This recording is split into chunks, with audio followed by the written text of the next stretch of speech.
The road to Chaziviar was paved with corpses and violence.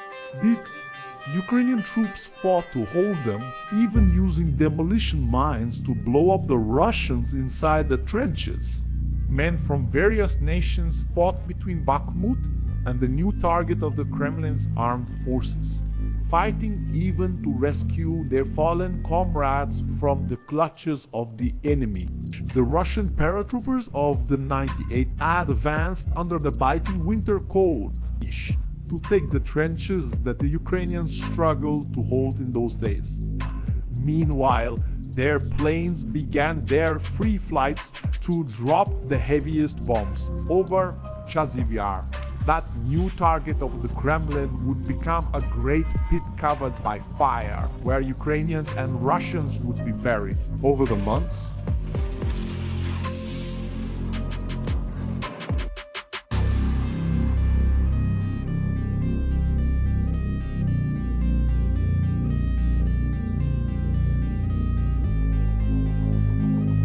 the world learned to live with the names of Ukrainian cities in the newspapers. The famous name of the moment would be Chaziviar. Every 6 months, there seemed to be a big change that put a new one in the spotlight. First, it was, of course, Kyiv. But the Russians never took it and were driven out. Then Kherson, but from there, the invaders left back in 2022. But after that came Soledar, Bakhmut, Marinka, Avdiivka, in a succession of losses when concentrated forces were used to finish old battles.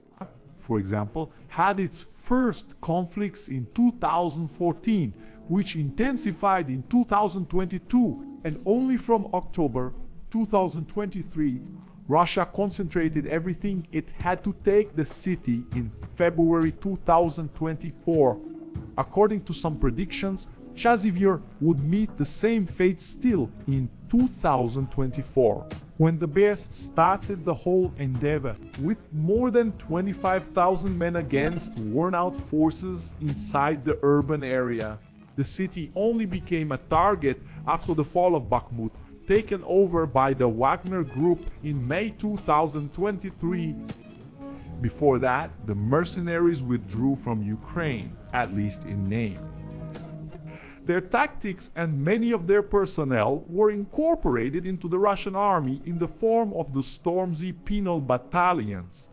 The Russians needed to stabilize the edges of the city after a series of battles with the Ukrainians.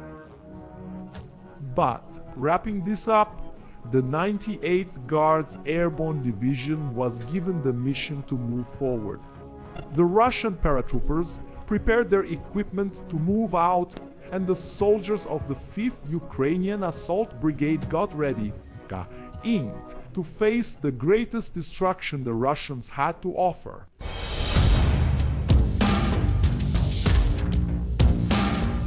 There is a short distance between Chaziviar and Bakhmut. It's not easy to cross it given the condition of the roads and the artillery adjusting their aim with guidance from drones. That's why the first event of the war to reach Chaziviar was obviously a missile in January 2023. The population heard its arrival in despair, waiting to see where it would land. Every heart was apprehensive, not knowing if the violent landing would be right in front of them. It exploded nearby with no victims. Just a warning of the dark future ahead. After that, Bakhmut was quickly overrun by Russian mercenaries, and their Ukrainian prisoner troops began to withdraw to new positions. While special forces were still fighting inside the city, other groups were evacuated.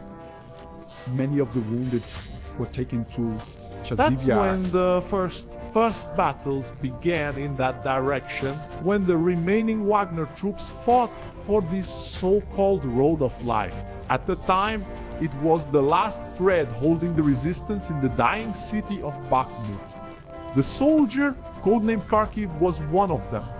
The 71st Dazher Brigade had to fight to retake trenches that had recently been occupied by Russian forces. Kharkiv had the corpse of one of his own in front of him, and the others were delayed in the advance. He turned to call his comrades. They couldn't stop the push. Maintaining momentum was crucial. The Russian noticed the distraction and fired, hitting the Ukrainian's helmet with such force that it sent him flying. Dizzy and still surprised to be alive, he tried to get up, hearing the gunshots still echoing through the trench. Nervous with himself and with the Russians, he got up with a cold, calculated anger that only served to sharpen his senses. He put on his helmet and moved closer to throw a grenade. In the enemy bunker, the explosive landed on a Russian who came out at the wrong time. A mere whim of war.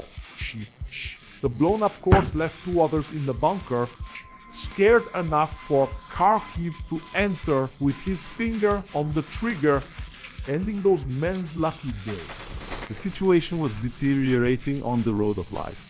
The Russians advanced against more and more trenches. They entered ditches with too few men to defend them.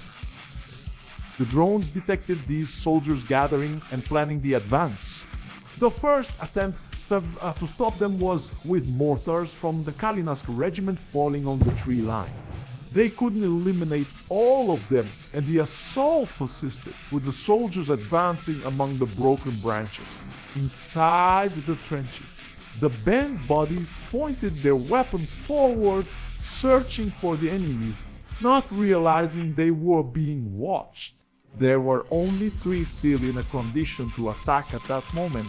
The leader kept using grenades to clear the way, unaware of the precarious situation of the place and how they had wasted their ammunition for nothing. But it was a completely necessary precaution in a trench, especially if a drone wasn't supporting them or if they didn't have full intelligence on the situation.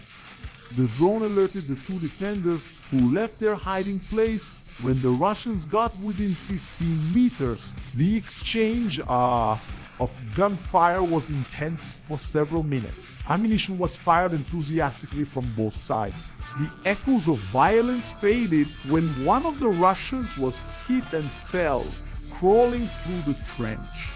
They realized that two attacking and two defending was not a good statistic. Soon, the whole group retreated, even those wounded who didn't continue the attack. That was a day of relief for the regiment. Made up of Belarusians, formed in March 2022, had sworn to fight against the Russians. Its name came from the Belarusian and Polish national hero Kazimierz Kalinowski, who was the leader of the January uprising of 1863 against the Russian Empire. The battalion experienced moments of despair during the battles of Bakhmut. In one of them, they saw one of their comrades killed and knew that the way things were going, they would never see his body again. It was a desperate fight, but they used up all the ammunition from their rifles and RPGs to fight their way back across the battlefield.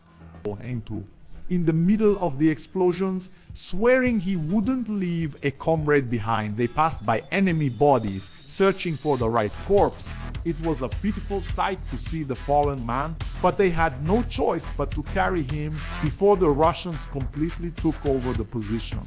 And so, the enemies did, paying little attention to the Belarusians. The Ukrainian forces were driven out of the Bakhmut region more and more quickly, losing everything around them. In a desperate moment, the Belarusians from the Terror Battalion sprang into action, with the mission to drive the Russians out of a highly contested strategic position. There was no need to explain much to convey how many human lives that land had cost. The images showed everything.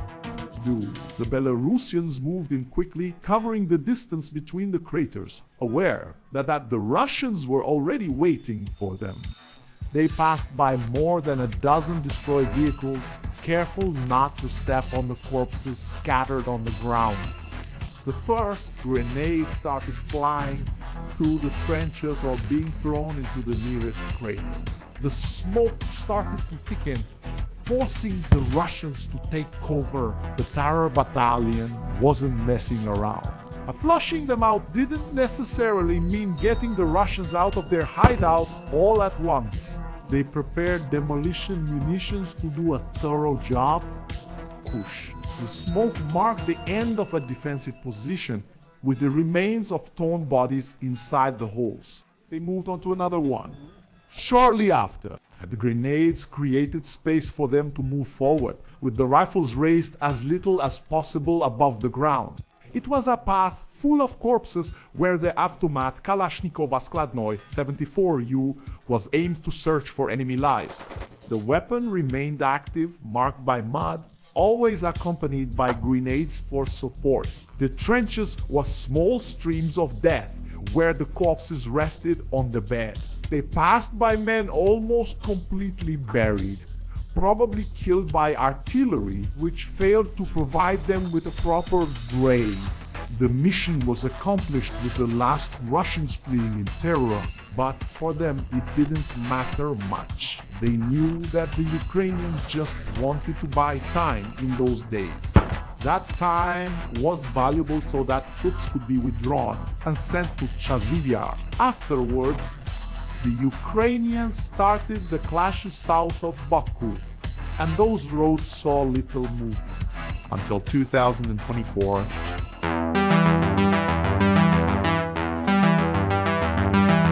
Russia had created a powerful combat system in 2024. Vedivka fell with a concentrated power from the use of various forces, including thousands of Stormzy. This was aided by the reduction of American supplies for ammunition. As soon as that objective was completed, the attacks intensified in Chaziviar in February of 2024. The Russians began a search for air defense in the city, finding an S-300. This long-range surface-to-air missile system was developed by the former Soviet Union and was still considered one of the most powerful anti-aircraft missile systems in operation. But it was useless when a kamikaze drone locked onto it, as was the case that day when the Lancet crashed into the armor, severely damaging the equipment. The Ukrainian communication towers had the same kind of encounter. The Russians had very specific plans about what to eliminate before advancing Gaza. The Russian paratroopers turned everything in the path to Chaziviar into a threat. Driving at night was a nightmare for the Ukrainian soldiers, who had waited for months for that moment in the conflict. The anti-tank guided missile exploded over the car, nearly taking the lives of the Russian soldiers. In the same way, the tanks parked next to the trenches and villages ended up becoming victims of the drones. Even during snowstorms, the aerial predators took them down, and the Ukrainians could do nothing to protect themselves. Gradually, these armored vehicles started returning from their missions, hiding among the trees to avoid being consistently hunted by the Russians. Bad weather could even serve as protection and camouflage. But with every activity, the Russians followed him to his resting position. The Lancet traveled to destroy another enemy armored vehicle, sending the crew fleeing. In the midst of a biting cold that had no shame in cutting through men's skin and courage. Thus, Ukraine kept losing tanks one after another on the Chaziviar defense line to the flights of the Lancers. Winter was ending with Ukrainian hearts only feeling more and more the emptiness of losing their instruments. The defenders, still in positions in the trenches, were a risk that the Russian 98 did not want to take. He had elite soldiers, but his goal was not simply to throw them into high-risk missions. At first, they found the enemies and made it their mission to eliminate the personnel in the same way they did with the equipment, by blowing them up. The artillery hit the Ukrainian squads, who moved out, trying to carry out the new orders to resist the Russian advance. The men were also attacked in the tree lines, helplessly watching as the artillery fell on them, in perfect rhymes of destruction, matching every sound of explosion with the terror in their hearts. On days without snowstorms, the drones hovered with grenades swinging over the trenches. Some soldiers on watch were caught by surprise, coming to others resting in their shelters were awakened by the danger, trying to protect themselves from the lucid nightmare they were living in at that moment. The areas considered less dangerous were invaded by armored vehicles with paratrooper troops. The men were taken across the fields until they landed in a safe area to advance on foot. The squad moved along the trenches, most of them empty. The paratroopers had been facing that war for some time, learning to do a perfect job of invasion to surround the enemy. They stopped when necessary, stalking the victims of the circus. Well advised, they called for the kamikazes in well-defended positions, letting the drones explode inside the shelters. The grenades hit the same spots to further reduce the Ukrainians to defend themselves. The paratroopers of Noventa Auto got to work, squeezing the triggers, firing the final shots, and changing positions when the ammunition was completely spent. Inside the hole that now reeked of death, ultimately the gained position was where we had to dig in. The Ukrainians inside the city also started to become targets. The defense teams were hunted by drones as if giant night monsters were flying over the cold skies looking for victims. He saw the prey running in desperation, feeding on their fear to release the fragments of death. It was luck when a grenade randomly hit a roof and missed a few soldiers. The path seemed wide open when Noventa Auto started unleashing even more of its arsenal. The Su-25s flew freely through the skies toward Chaziviar. Without fear of the air defense systems, the planes dropped their bombs at will, spreading terror as they passed, designed for close air support. They descended near the ground to fire whenever it was convenient for them, causing even more terror in an already tense situation for Ukraine. It was only a matter of time before a city without air defenses saw the trails of planes streaking across the sky every day, leaving their marks on the ground. Bombs exploded around Chaziviar. The main troops weren't even at the edge yet, Tomada. But the Su-25s made it seem like the city was practically taken. There were so many fabs of varying weights being dropped. In less than a month, a place deteriorated to a point where the Ukrainians had to quickly evacuate the wounded and set up new defenses. All the predictions about the fall of Chaziviar seemed to be close to the truth. However, inside, the troops held out. There was still a road for Russia to travel, and in the midst of all this, the soldiers of the 98th encountered some setbacks. One of them, a goal to take the city by May 9, 2024, still seemed feasible in February and March. But war doesn't go well with generals' plans and has a terrible tendency to tear them apart.